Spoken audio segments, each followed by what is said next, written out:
Okay.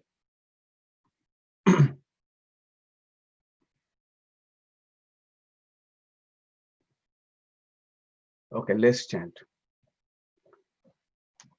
Om Sahana Vavatu Sahano Bhunaktu Saha Viryam Karvavahai Tejasvinavadhitam Astu Ma Vidvishavahai.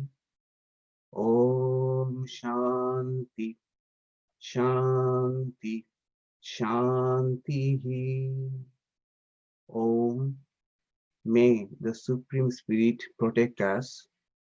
May the Supreme Spirit nourish us. May we work together with great energy. May our study be vigorous and fruitful. May love and harmony dwell amongst us. Om. Peace, peace, peace be unto all. Om Asato ma sadgamaya tamaso ma jyotirgamaya mrityorma amritam gamaya. Om Shanti Shanti Shanti. Om, lead us from the unreal to the real. Lead us from darkness to light. Lead us from death to immortality. Om, peace, peace, peace be unto all. So good morning again, everybody. Here we are. So the topic of my talk today is three types of yogis. So students of Vedanta know that we often speak about four types of yogas: Jnana Yoga, Karma Yoga, Bhakti Yoga, and Raja Yoga. So in that case, there are four types of yogis. Why I am speaking about three types of yogis? So today I am not speaking about the four types of yogis like Karma Yogi, Jnana Yogi, Bhakti Yogi, or Raja Yogi. Rather, I am talking about three types of yogis in Raja Yoga itself. In Patanjali Yoga Sutra itself, Patanjali Yoga Sutras not very explicitly speak about that, but it is hidden in Patanjali Yoga Sutras that there are three types of yogis. That is why if you ask someone who knows about Patanjali Yoga Sutras or who has studied Patanjali Yoga Sutras, what are the practices Patanjali recommends? Most likely the answer you will get is Ashtanga Yoga, the 8-limb path of yoga: Yama, Niyama, Pranayama, Asana, Pratyahara, Dharana, Dhyana, Samadhi. 8 limbs of yoga, Ashtanga Yoga. That is the most common answer you will get from someone who knows something about Patanjali Yoga Sutras. But this answer is only 33.33% correct, if we are allowed to say so. Why? That is the subject of my talk. Why saying that Patanjali recommends Ashtanga Yoga is only 33.33% correct. After the end of the talk, it will be clear to you that Patanjali does not recommend only Ashtanga Yoga as disciplines, as spiritual disciplines of yoga.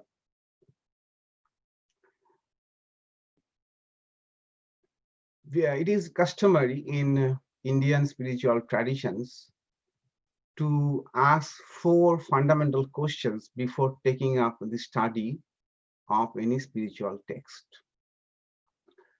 And uh, these questions are asked and answered by the teacher sometimes, and sometimes it is mentioned in the text also. But most of the aphoristic texts like Patanjali Yoga Sutra or Vedanta Sutras, they are not explicitly mentioned. It is the role of the teacher to clarify at the very beginning the answer to these four questions. These four questions are called technically Anubandha Chatushtaya, four fundamental questions. What are they? Let us look at them very briefly. First is Vishaya, subject matter. What is the subject matter of the text? A text may discuss many topics, but there is a fundamental thesis around which a text revolves. And in Indian spiritual tradition, the thesis involves the nature of the ultimate spiritual reality and our relationship with it. This is the Vishaya or subject matter of the text. Then comes the question is Prayojan. What is the purpose? What is the purpose of studying the text? There is a saying, Sanskrit saying, oft quoted, Prayojanam anuddishtva mando opina pravartate. Without purpose, even a fool does not undertake any action, any activity. So what is the purpose of the text? So in spiritual texts, always the goal is to, or the purpose is, Atantiko dukkha nivritti parama sukha prapti, cessation of all sufferings and attaining the highest bliss. How we can have that? That is the purpose or prayojana of the text. Then comes the question of sambandha, relationship or connection. What is the connection between the purpose and subject matter? That is, how going through this text I can reach the goal or purpose. And it is said that personal experience of the ultimate reality, which is the subject matter, is the cause of liberation. Liberation is the purpose of studying the text. So liberation from what? So liberation is called moksha. So liberation from what? Liberation from our limited existence. We feel that we are limited beings. We are embodied beings, embodied in this mind and body. This is the limit of my personality. And there is always some need, whatever, howsoever we may fulfill our needs, there is always a sense of unsatisfactoriness. So how to go beyond that? That is liberation. So sambandha or connection is, if we the experience directly the ultimate reality, which will be spoken of in the text, then we shall get rid of our sense of limited existence, and that is the purpose. So this is the connection between subject matter of the text and purpose of studying the text. And the fourth very important one is adhikari. Adhikar means competence. One who has got competence is called adhikari. So not every text is meant for everybody. Secondly, not everybody will get the highest result from going through the text. There are some qualifications needed to to get the highest benefit, the most benefit out of the text. This is one who has got that competence is called adhikari or competent person. In Vedanta, in Indian spiritual tradition, it is always uh, recognized the fact that everybody that is not capable for everything.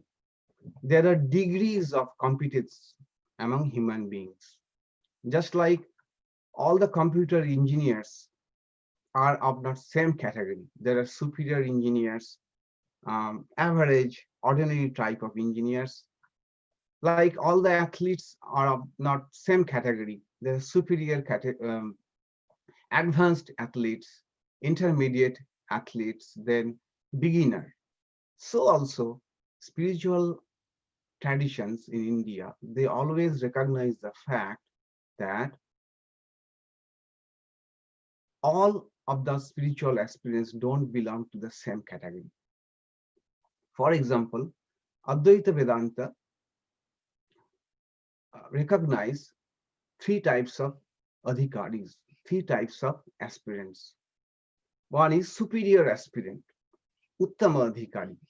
Those who, as soon as hear the Mahavakya, the great dictum, the Tattamasi, you are that. As soon as they hear that, the knowledge dawns upon them that I am that. My individual self is nothing other than the cosmic self. Aham Brahmasmi. This knowledge flashes on them as soon as they hear the dictum. And for that, they don't need any prerequisite qualification.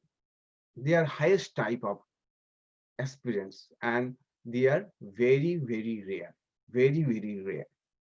Then there is the mediocre type of aspirants who has to go through the process of Shravana Manana Nididhyasana, hearing the truth, contemplating on the truth, and finally meditation on the truth. Through a repeated process of Shravana, Manana, and Nididhyasana, they will ultimately realize directly the truth. Those are the mediocre type of adhikaris. And finally, there are aspirants who, even they hear the text 100 times and does contemplation on them and also try to meditate on the truth, but the truth does not really get grounded on them. They really is not they cannot really assimilate the truth in them. And for them, Vedanta says that there are sadhan chatushta, four types of spiritual practices. And the students of Vedanta know about that. Viveka, Vairagya, Shamdamadi, Shat Sampatti, then Mumukshatva. I'm not going into the details of them. So in every Vedantic discourses, the beginning of the discourse, this fact is impressed upon the students that there are degrees of competence. And it is done by the teacher for this to impress upon the students the fact that mere listening to talks or reading the books are not enough if there is not competence. And that's why it explains the fact that there are some people who realize the truth very early in their life, and some cannot come anywhere near the truth even after listening to many discourses and studying many books. They always have doubts and they lack a required concentration of mind. So this is well known in Vedanta. But In yoga, in yoga discourses, this fact is not adequately emphasized. There are two reasons, I believe, why it is not. Why Ashtanga yoga is big, Ashtanga yoga becomes synonymous with Patanjali yoga. The two reasons I think there are. One is most of us are suitable for Ashtanga yoga, the eightfold disciplines. So, since most of us are fit for Ashtanga yoga, the eight limb yoga, which Patanjali describes rather latter part of his text, it becomes synonymous with the Patanjali Yoga Sutra practices. Secondly, Patanjali Yoga Sutra is read, studied with the commentary of Vyasa. Vyasa's commentary is indispensable for studying Patanjali Yoga Sutra. So Vyasa does not make this point explicit. Since most of the teachers follow Vyasa's commentary, so they also don't make this point very explicit that there are three types of adhikaris, three types of yogis according to Patanjali. But Vyasa talks about two types of yogis. As you know, Patanjali Yoga Sutra, there are 4 chapters. First chapter speaks about the nature of yoga, also goal of yoga. Second chapter mostly speaks about sadhana pada, speaks about spiritual practices. Then vibhuti pada, that there are some powers that yogi may acquire, and what are those powers and how those powers can be acquired. And last chapter deals with Kaivalya pada, deals with the state of perfection. At the state of perfection, what happens? Vyasa raises a question at the very beginning of the second chapter. At the very beginning of the second chapter, Vyasa raises a question that in the first chapter, the nature of yoga, the goal of yoga, and the means of yoga have been described. How? Because the nature of yoga is yoga chittavritti nirodha. What is yoga? Yoga is restraining of the thought waves of the mind. What is the goal of yoga? The next aphorism says, Tada drashtuhu sarupe avasthanam. At that time, the witness, the Purusha, the consciousness remains in its own self. So it is not distracted by the thought waves.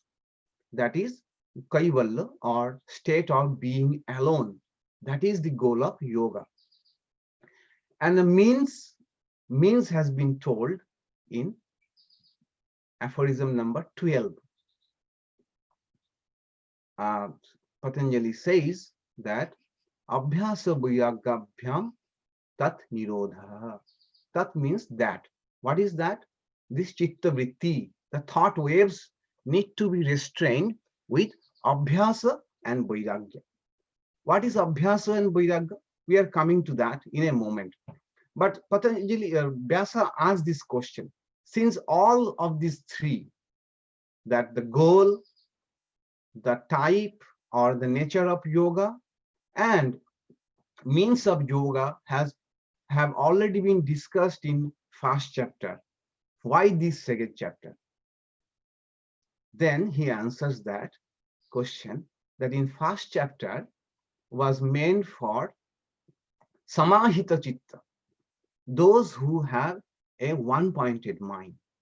For that type of aspirants, the first chapter was meant.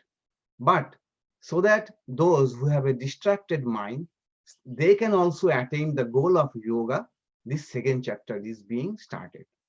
So Vyasa recognizes two types of yogis, samahita chitta and buddhita chitta. Samahita means those who have naturally a very concentrated mind, a one-pointed mind. And buddhita chitta means those who have a distracted mind. Sometimes they can get concentrated. Sometimes the mind of these aspirants get one-pointed, but most of the time their minds are distracted, buddhita. So he recognizes two types of.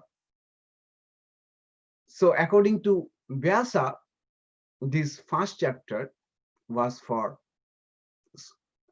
yogis who have one-pointed mind, and the practice was abhyasa and vairagya.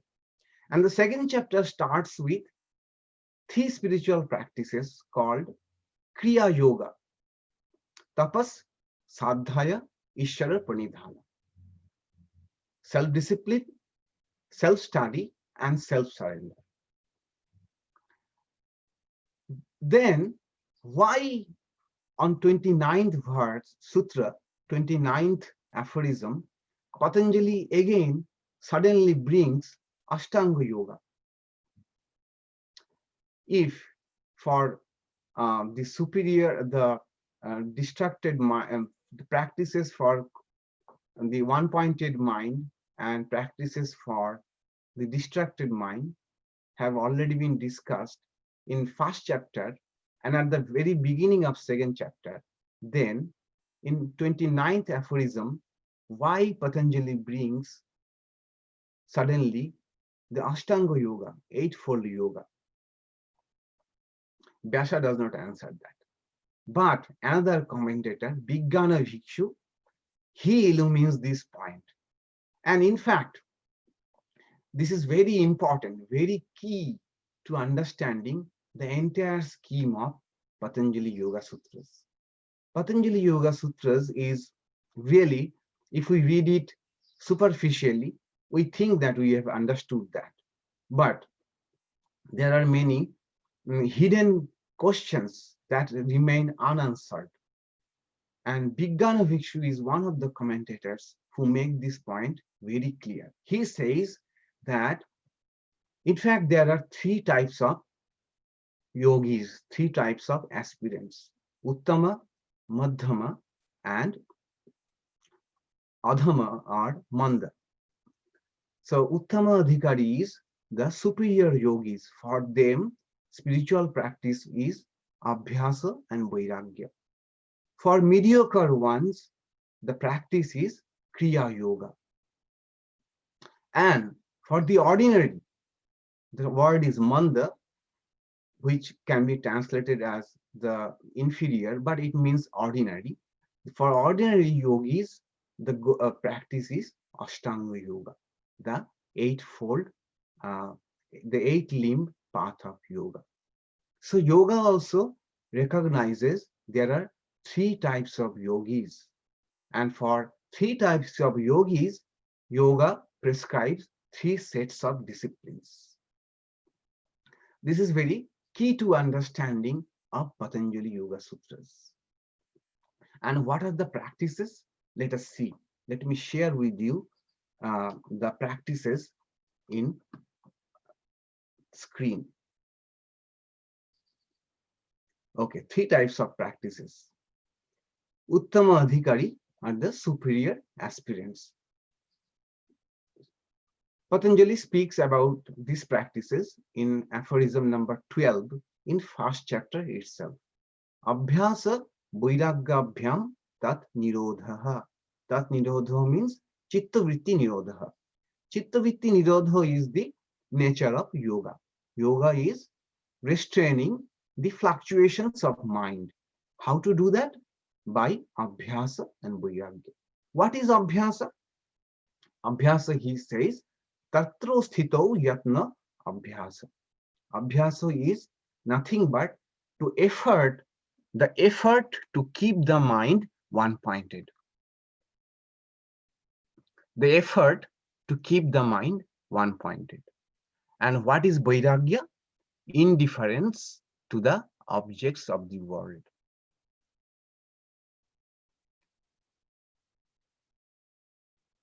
That is, not having strong like and dislike for the objects of the world, because strong liking and disliking disturbs the mind, and it is the cause of our outgoing tendencies of the mind. You may remember that in the sixth chapter called Dhyana Yoga of Gita, Arjuna asks Sri Krishna one very important question. It is question of all of us. He asks that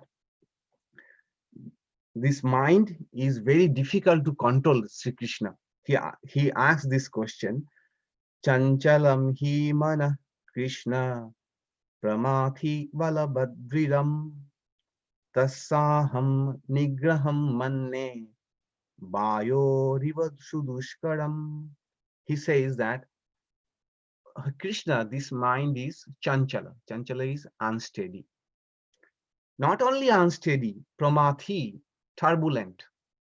Not only turbulent, balavat, that is resistant, very resistant, and dhiram, obstinate. The mind is unsteady, turbulent, resistant, and obstinate. And to control such a mind is, I feel like, as difficult as to catch the wind or stop the flow of the wind. The commentator says it is almost like catching a mad elephant, as tough as that.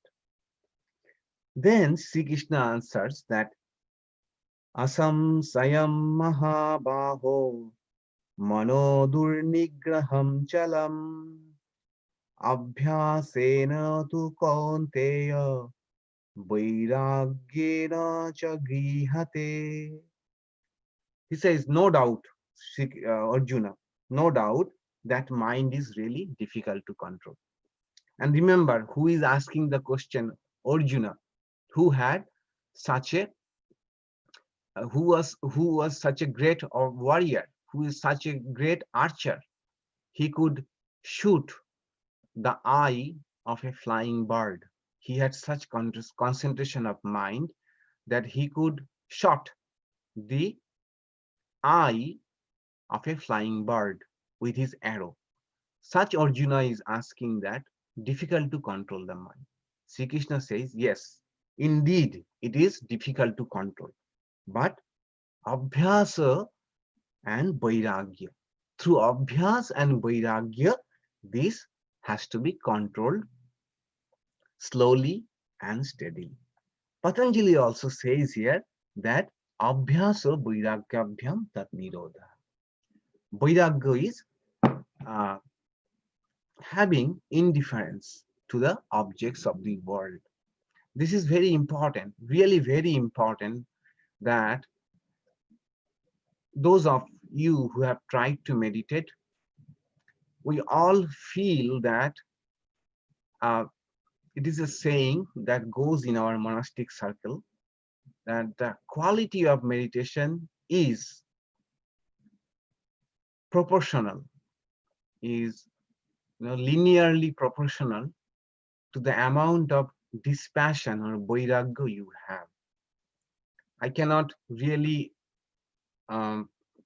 explain this very clearly probably to you. It is something to be felt, that if we have strong attraction for the world, things of the world, then to that extent our meditation suffers.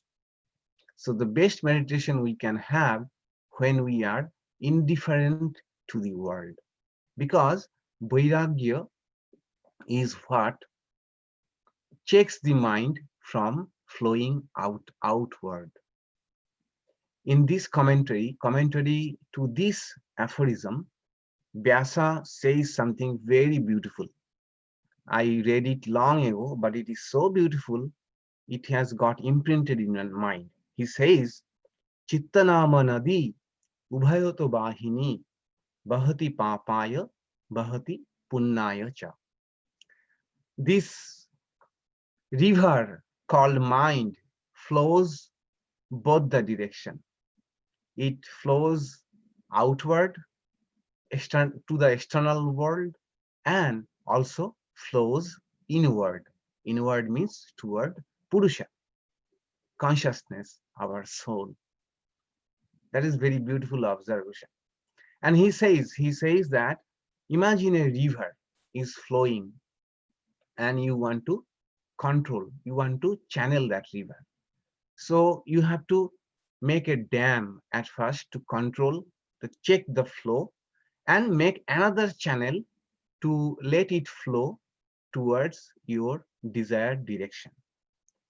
So vairagya or dispassion or desirelessness or indifference is the dam through which you check the flow of the mind towards external objects.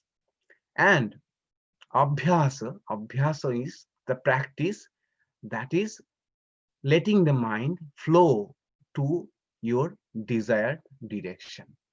And here, desired direction is nothing.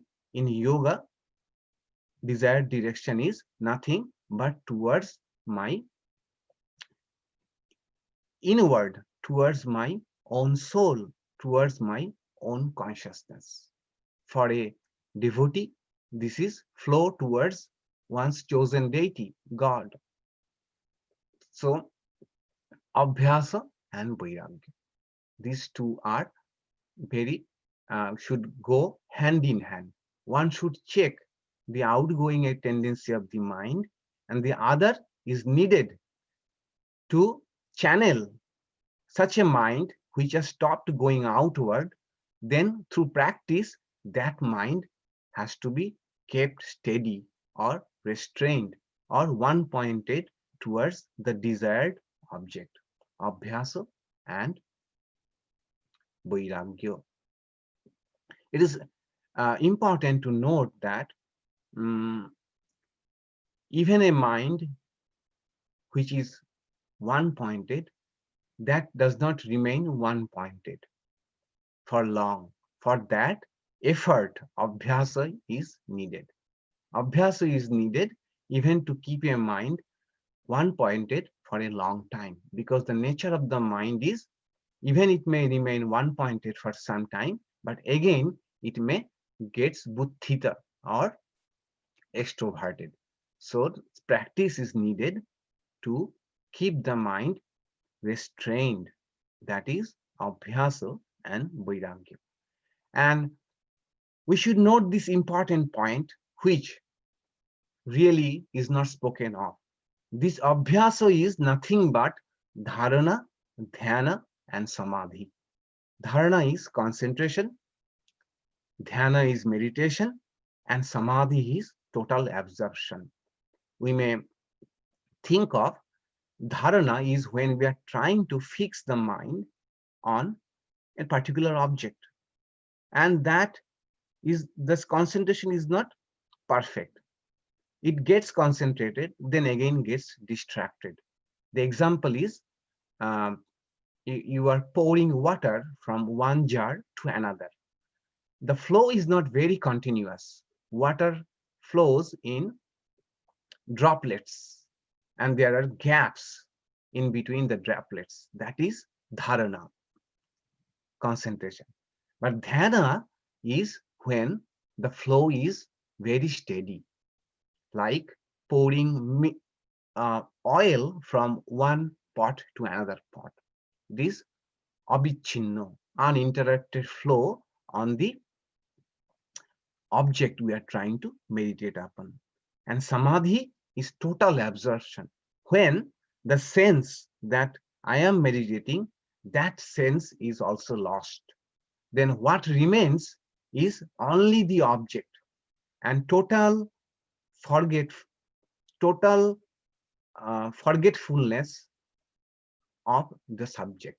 In another word, subject, object, and the act of meditation, all these three fuse into one, and only the object remains as it is.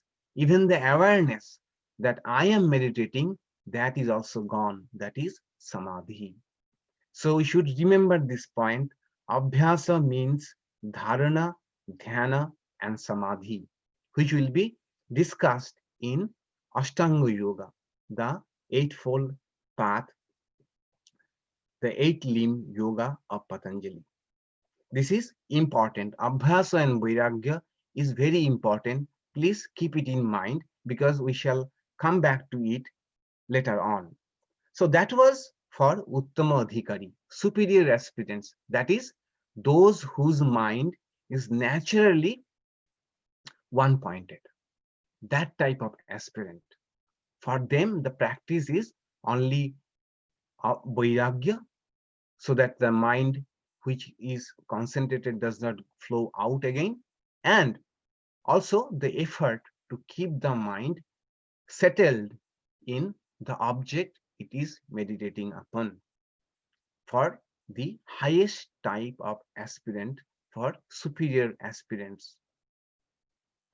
And what about the Madhyama Adhikari, the mediocre aspirants? For mediocre aspirants, the spiritual practice is called Kriya Yoga. Tapas, Sadhaya, Ishara Pranidhana, self-discipline, self-study, and self-surrender. These three I discussed only last month in one of my talks. It was dealing with loneliness and boredom, insight, insights from yoga. So I discussed there in detail about these three spiritual practices. So briefly speaking, self-discipline or tapas means um, having a control on our senses and on our mind, um, so that they don't get too much indulged in pleasure. It is the nature of the mind and body is to get indulged in sensual pleasure. So some kind of effort should be made so that it remains under control. And it also should be remembered that tapas means that it should be moderate. It should not distract our mind. It should not become painful and should not become a source of uh, problem in itself. So a moderation of lifestyle, we may say, is called self-discipline, a moderation. Just not giving in to the wants of the senses and the minds, because we know that mind and senses want to indulge in pleasures which are not good in long term. For example, we know that we like to eat sweets, we like to have ice creams, we like to have potato chips a lot. We like, but we have to tell ourselves that too much of them is not good. That is tapas. So tapas, in brief, we may say doing things, restraining from doing things which are pleasurable in short term, but harmful in the long term. That is tapas or self-discipline. Next is sadhya. Sadhya means self-study, and Patanjali says sadhya is of three types, we may say. One is japa, no, chanting of mantra. Chanting of mantra, and Patanjali recommends chanting of Om. And also it means studying seriously, thoroughly, scriptures which are conducive for our spiritual practices. Because from scriptures alone or texts alone, we get inspiration. Also, Patanjali recommends reading the biographies of saints, because then we also get inspiration from them and we gain a confidence or faith that yes, the path I am taking will lead me to the goal. There is no need to be depressed about that. So they get inspiration from studying scriptures. Self-study also means introspection, occasional introspection that uh, am I doing my spiritual practices regularly as I am supposed to do that, or how far how I am progressing, or am I following the spiritual disciplines that I resolve to follow? This type of introspection also comes under sadhya or self-study. Then finally, self-surrender, Ishvara Pranidhana. Here, uh, Ishvara Pranidhana was also discussed in first chapter of Patanjali Yoga Sutra. There, Ishvara Pranidhana was one optional means for samadhi. Patanjali said, Ishvara Pranidhanat ba. The samadhi can be attained through devotion to God. So Ishvara Pranidhana, in that context, in the first chapter, in the context of samadhi, it meant devotion to God. Here in Kriya Yoga, particularly in this context, self-surrender means surrendering all the fruits of action to God. We may say it's a karma yoga, surrendering all the fruits of action to God. And in first chapter, Ishvara Pranidhana, surrender to God, was an optional spiritual practice. But here, for Kriya Yoga, it is mandatory. So this much for the mediocre aspirants.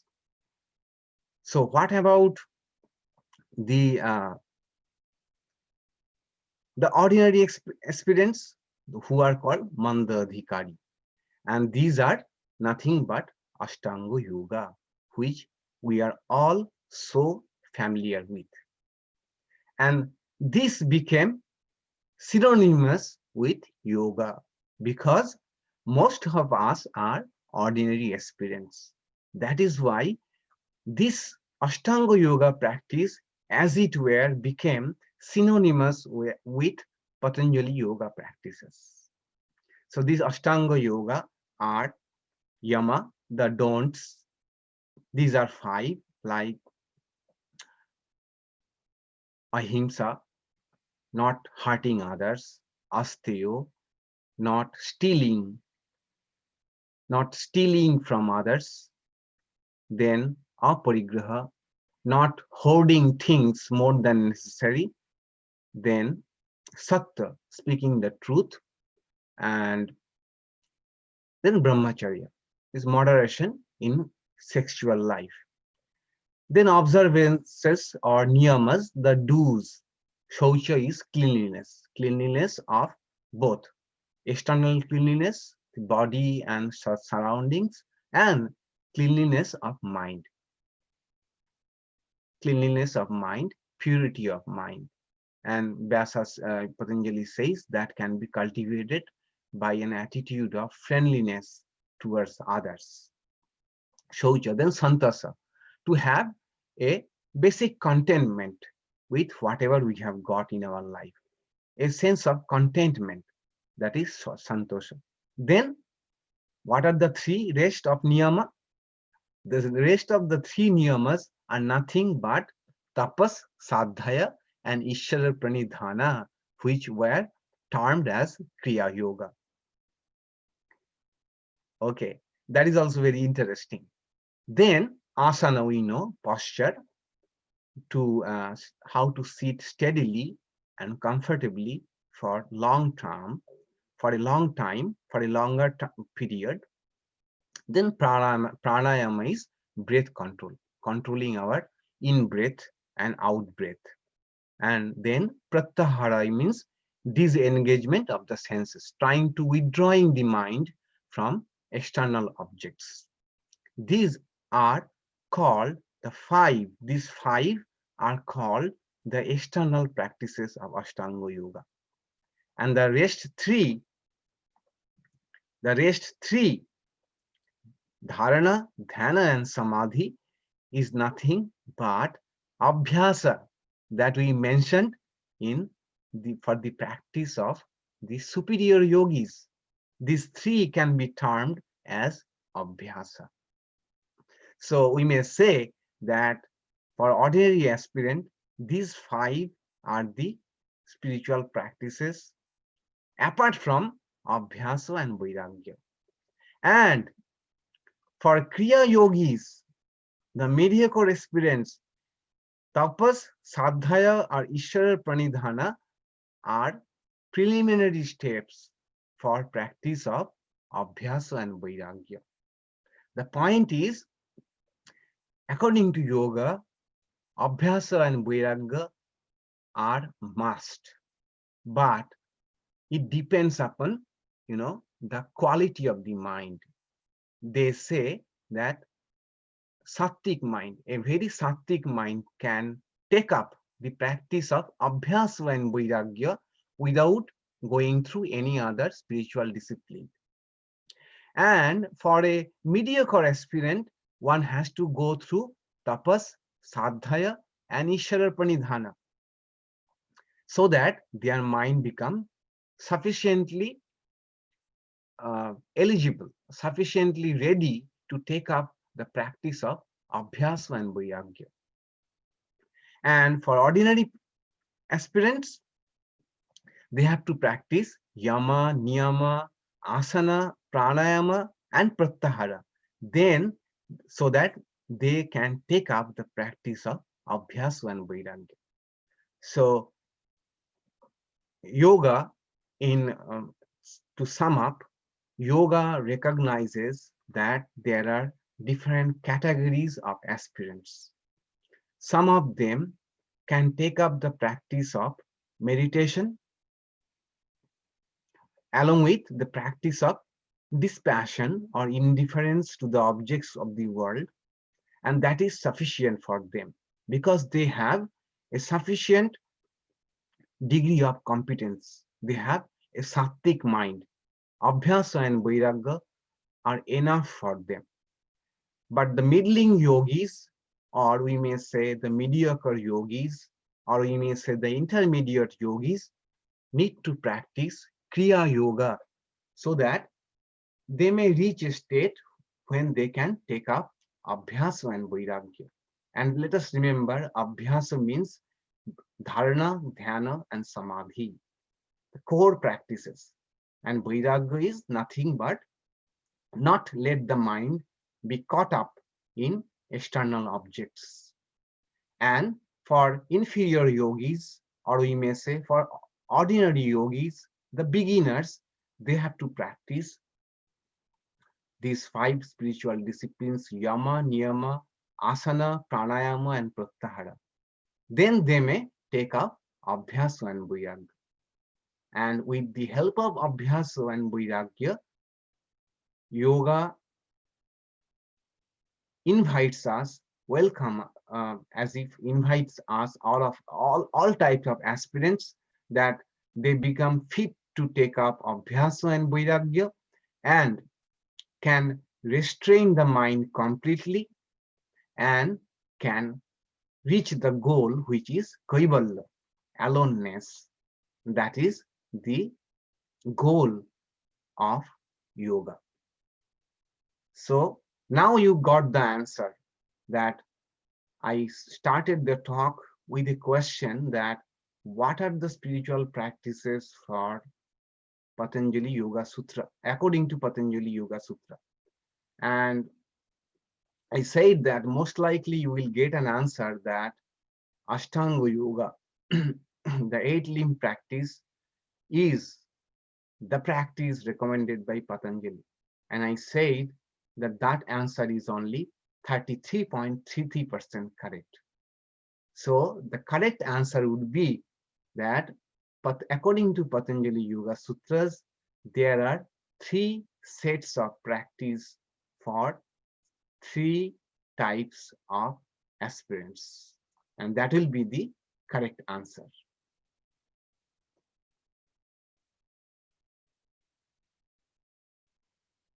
Yeah. So if you have any question, you may please ask me in the chat box.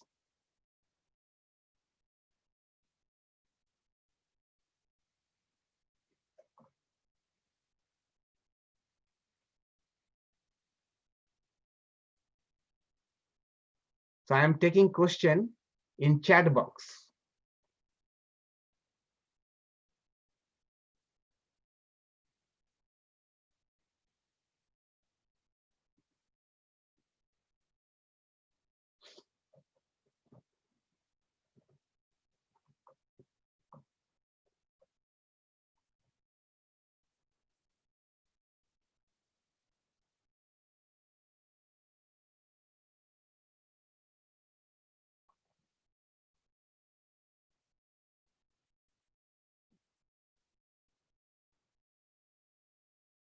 Okay, I have got one question. How is it similar to Buddhist practice? Well, that is a whole new subject itself.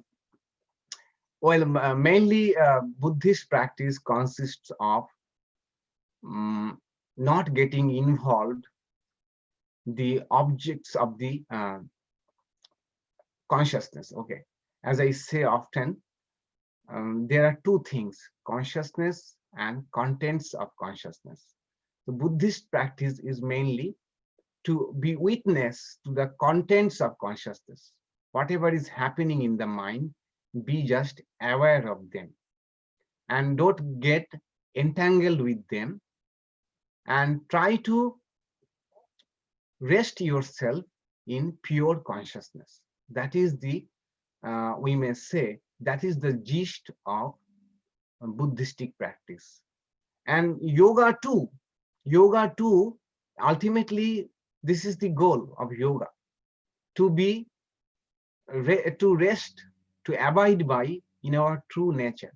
But yoga has a different approach, that to abide in our true nature, we have to stop the fluctuations of the mind. And how we do that?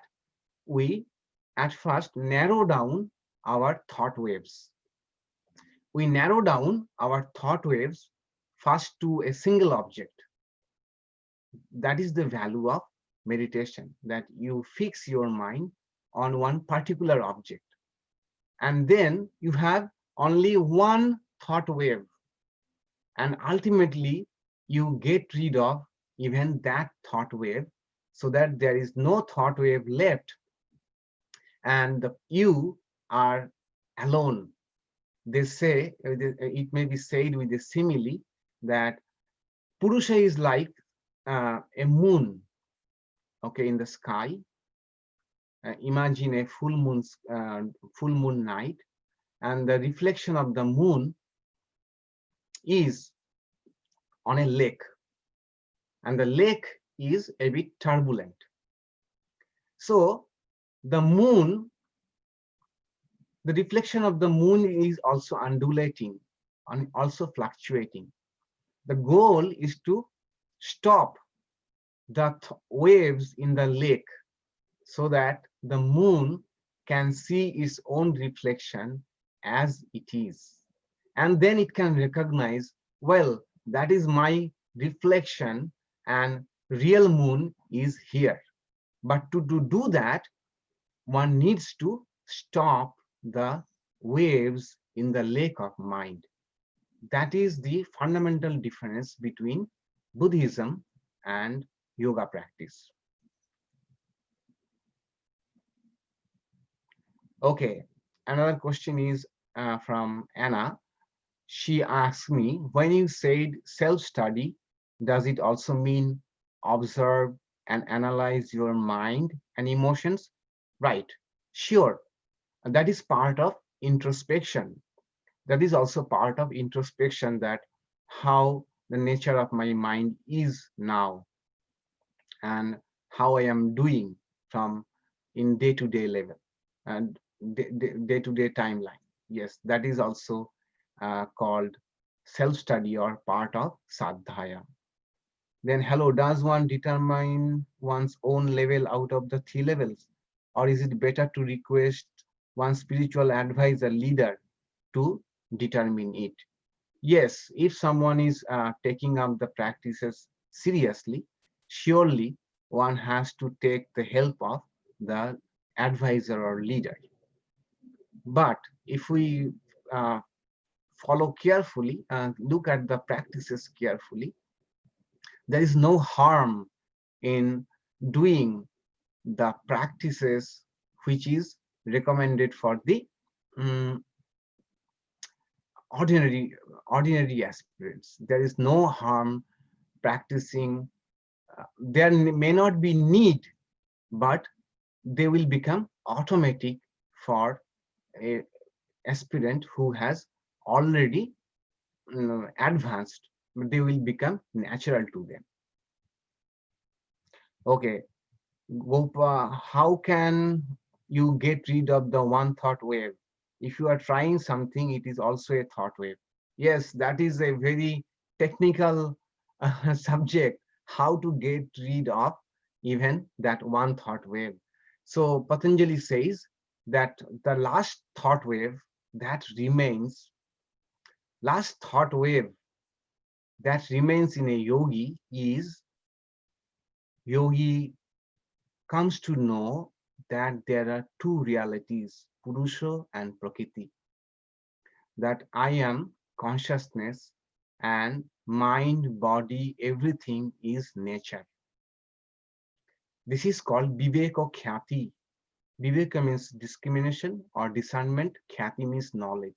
So this is the final thought wave that takes place, remains in the mind of the yogi. Then what happens, even yogi becomes disgusted, or yogi develops a vairagya, this passion, even for this thought wave, that I am Purusha and I am apart from the entire Prakriti. This is called Para Vairagya, supreme detachment. With this supreme detachment, yogi let go of even the last thought wave, which is called Viveka Khyati. It is a very technical thing. Okay. Is contemplation part of dhyana? Yes, contemplation is dhyana. Is it ever possible to go from novice to superior on a fast track? Yes, of course. Patanjali speaks about that at the very beginning, that if somebody has got is very enthusiastic and very sincere and practices regularly, then one can go from novice to superior on very fast track. How can one progress from ordinary category to the next? To the practice only. To the practice only, one can progress from the ordinary category to the next. Okay, I think there is another. Why I can't see that?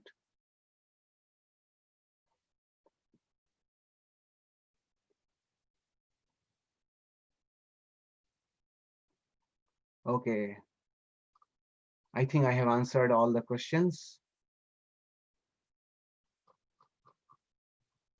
Okay, so it is very interesting.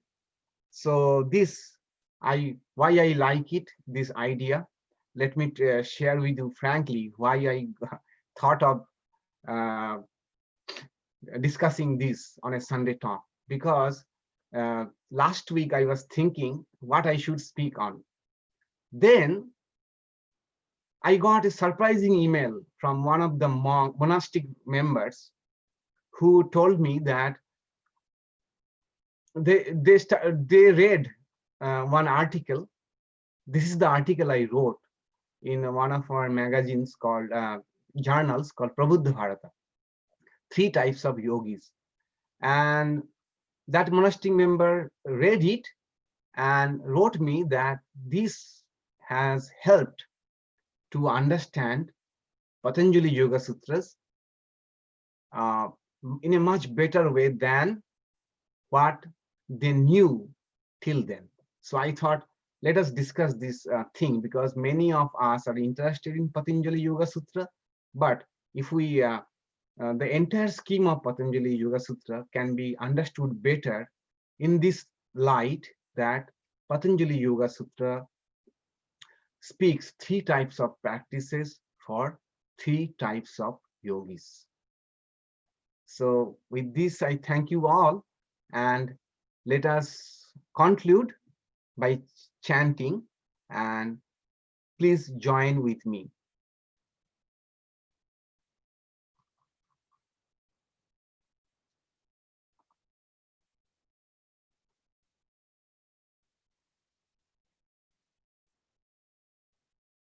Okay, where is chanting?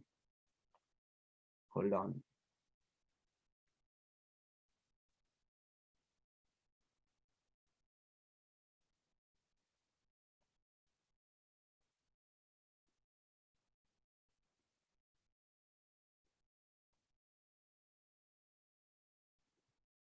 Okay, here we are.